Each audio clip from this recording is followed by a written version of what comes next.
Mon œil, le podcast de l'intelligence économique, présenté par Rislaine Mathieu.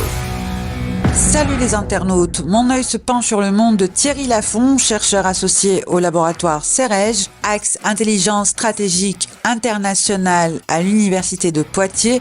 On va parler entre autres de la gestion de crise pour les PME. Je suis Rislaine Mathieu, vous écoutez Mon œil. Bonjour Thierry, comment ça va ? Bonjour, et toi ? Ça va très bien. Comment aborder l'anticipation stratégique dans le cadre de la gestion de crise ? Il y a plusieurs mots dans ta question. Anticipation, stratégique et gestion de crise. Donc on va peut-être poser des définitions. Donc l'anticipation, c'est arriver à formuler des hypothèses qui se concrétisent par la suite par la réalité, par des faits. Stratégique, c'est que l'enjeu du sujet est d'un tel niveau qu'on peut le considérer comme stratégique, c'est-à-dire entre le politique et le tactique. Donc c'est quelque chose de très fort en jeu, si on veut synthétiser. Et la troisième chose, qui est la gestion de crise, c'est que en fait, on se trouve dans un cadre d'un processus dérogatoire des process classiques de l'entreprise qui n'ont pas pu être jugulés ou réalisés, ou les actions n'ont pas pu être réalisées dans le cadre classique des process de l'entreprise, qui n'ont pas pu derrière être gérés par les processus de la continuité d'activité qui répond à un certain nombre d'incidents. Et là, on est complètement dépassé, on doit reconstruire une manière de répondre à la situation totalement originale et qui, elle, doit se baser le plus possible sur la réalité observable. Non pas du tout ce qu'on projette de la réalité, mais sur la réalité telle qu'on peut l'apercevoir et telle que les autres l'aperçoivent. Ce qui veut donc dire que on est rarement dans le cas de l'anticipation stratégique pour la gestion de crise. On est dans l'anticipation de crises potentielles qui peuvent être d'envergure stratégique et qui peuvent conduire derrière à des crises si elles se produisent.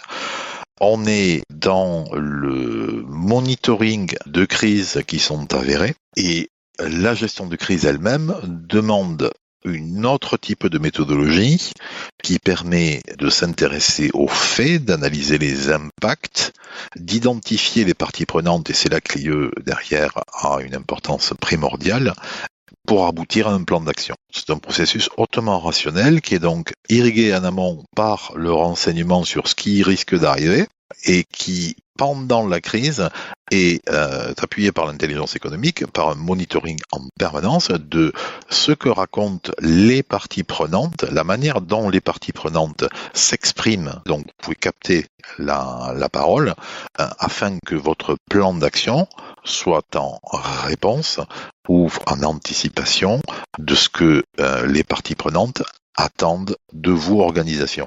D'où l'importance de bien connaître les parties prenantes, connaître la perception de chaque partie prenante, savoir ce qu'elles attendent et agir avec empathie pour répondre aux attentes des parties prenantes. En fait, qu'est-ce qu'on attend de vous ? Vous êtes une organisation, une crise est produite indépendamment de la crise et vous représentez, vous, organisation, quelque chose pour un certain nombre de parties prenantes, que ce soit des parties prenantes internes, vos salariés, vos collaborateurs, votre encadrement, que ce soit des parties prenantes externes, qui peuvent être des clients, qui peuvent être des fournisseurs, qui peuvent être des actionnaires, des banquiers, qui peuvent être les pouvoirs publics, etc., etc. Et donc vous représentez quelque chose. Il faut donc que à l'issue de la crise, l'entreprise ait construit un plan d'action pour gérer sa crise qui soit à la hauteur des attendus des différentes parties prenantes. Si on ne sait pas ce qu'elles attendent, on ne peut pas répondre, on peut se projeter sur ce qu'elles peuvent attendre. Donc derrière, on est déjà dans quelque chose qui est psychologiquement faussé. On peut anticiper les choses quand on a de l'expérience. C'est donc grâce à l'expérience qu'on peut anticiper les choses et mettre en place un certain nombre de choses. C'est pour ça que pas mal de méthodologies de gestion de crise sont basées sur la communication de crise. Mais en fait, dans la communication de crise, l'important est de répondre aux attendus des parties prenantes. À partir du moment où vous prenez le leadership sur la communication et que derrière, vous êtes honnête et droit par rapport à ce que vous exprimez, que votre entreprise n'est pas elle-même dans le déni, que votre entreprise n'est pas elle-même dans la misinformation, il n'est pas non plus nécessaire de tout dire, mais quand on ne sait pas, on ne sait pas. C'est important de noter le « quand on ne sait pas », on ne sait pas, Thierry. Quand on est vraiment en train de mener des investigations pour savoir, on peut le dire. Au-delà des formules consacrées de toutes nos équipes sont entièrement mobilisées pour répondre en dehors des formules standards.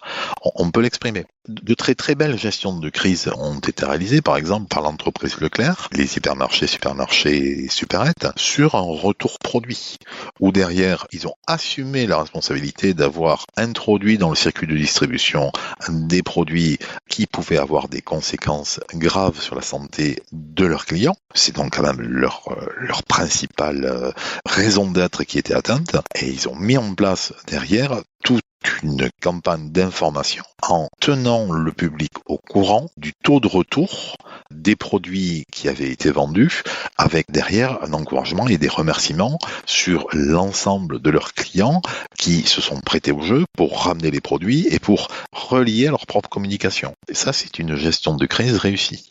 Qu'est-ce qu'on a pensé de l'entreprise Leclerc ? Bon, ils ont fait une erreur en termes d'achat, il y a eu un dysfonctionnement, ils ont assumé la responsabilité de ce qui s'est passé et ils ont tout mis en œuvre pour répondre aux attentes de leurs clients et des pouvoirs publics, etc., tout en respectant parfaitement ce que les pouvoirs publics attendaient d'eux. Ça, c'est un bel exemple.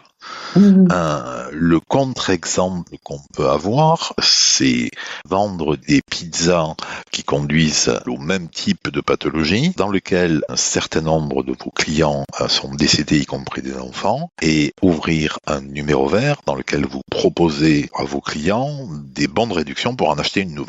Waouh. Je n'ai pas cité la marque. C'est pas possible, ça. C'est pas possible. Si. C'est ça. Donc, l'IE, elle est là. En fait, la méthodologie de gestion de crise, basée sur du renseignement, permet, c'est exactement comme sur n'importe quel champ d'opération. C'est si vous avez de l'information avant, vous pouvez vous préparer à affronter un choc qui risque d'arriver. Et si le choc se produit et que vos préparatifs sont dépassés, vous êtes derrière obligé de construire quelque chose de dynamique, qui est un plan d'action, pour atteindre les objectifs. Et là, on pourra mettre le mot stratégique. Là, on réintroduit le mot stratégique, les objectifs stratégiques qu'a défini votre organisation. Vous m'avez parlé de la thèse de Sophie Larrivée sur les PME. Et votre thèse concerne aussi les PME. Parlons-en. Je refais mon petit côté universitaire. Donc la thèse, c'est rationalité de la prise de décision d'investissement dans un dispositif d'intelligence économique. 2 points, le cas de l'entreprise familiale et patrimoniale non cotée. C'est bon ? Okay. Donc en fait, c'est une thèse en finance comportementale. C'est donc plus de la psychologie sociale et cognitive qu'une thèse en intelligence économique.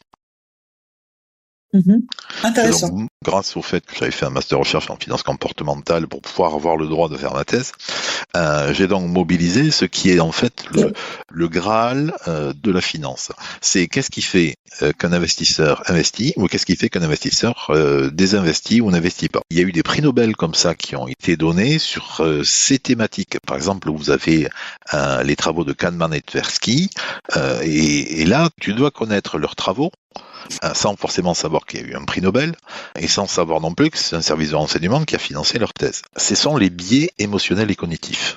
Donc ce sont eux qui ont posé les premières recherches médiatisées au XXe siècle sur les biais émotionnels et cognitifs dont tout le monde parle. C'est donc comment activer des biais émotionnels et cognitifs pour engager la décision ou la prise de décision d'individus, que ce soit d'individus qui soient investisseurs, et postérieurement, ça a donné lieu à un certain nombre de mises en œuvre, notamment dans les algorithmes de nos charmants réseaux sociaux et moteurs de recherche. Et oui, on est au fond des choses en fait. C'est qu'est-ce qui fait prendre la décision à quelqu'un. Ma thèse portait sur ça donc. Merci Thierry.